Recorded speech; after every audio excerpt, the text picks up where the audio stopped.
Kamis petang, warga lereng Gunung Merapi dikejutkan dengan naiknya status level Gunung Merapi yang semula waspada naik ke level siaga 3. Balai Penyelidikan dan Pengembangan Teknologi Kebencanaan Geologi (BPPTKG) mengumumkan kenaikan status Merapi tepat 10 tahun pasca mega erupsi Merapi.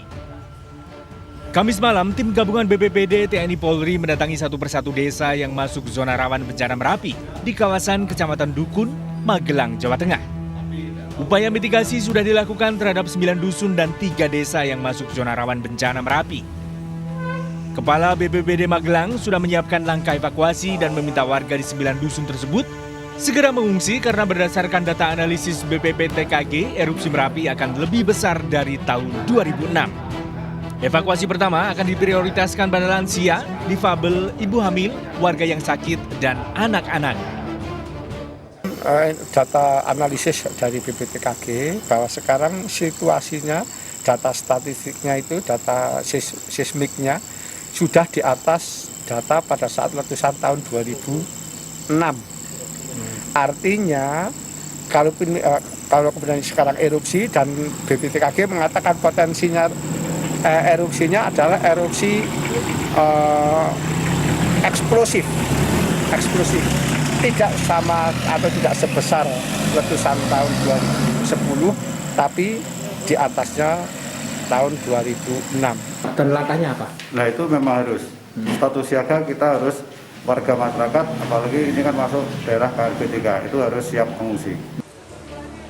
Selain Magelang, Pemkab Sleman Yogyakarta juga menyiapkan upaya mitigasi. 2 barak pengungsian disiapkan di belakang Balai Desa Glagaharjo dan di Dusun Gayam, Desa Argomulyo, Cangkringan, Sleman. 2 barak pengungsian ini diprioritaskan untuk menampung kelompok usia rentan bagi warga yang berada di zona bahaya bencana Merapi yang jaraknya radius 5 km dari puncak Merapi. Meski barak pengungsian mampu menampung 300 hingga 400 pengungsi, namun saat pandemi seperti saat ini kapasitas akan dikurangi.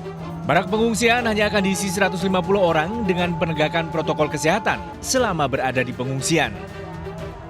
Ya otomatis dengan adanya COVID ini yang barak ini bisa menampung 400 orang ya mungkin separuhnya.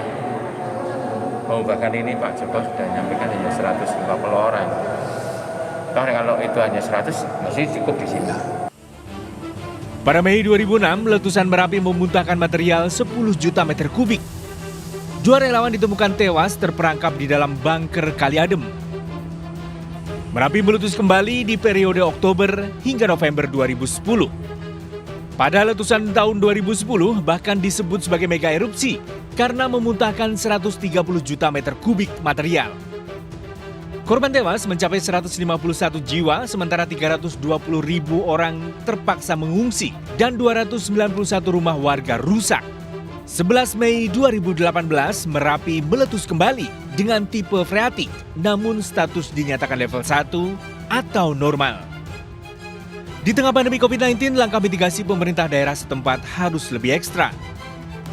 Warga yang dievakuasi harus patuh pada instruksi petugas terkait, termasuk tetap menerapkan 3M, memakai masker, mencuci tangan sesering mungkin dengan sabun, dan menjaga jarak.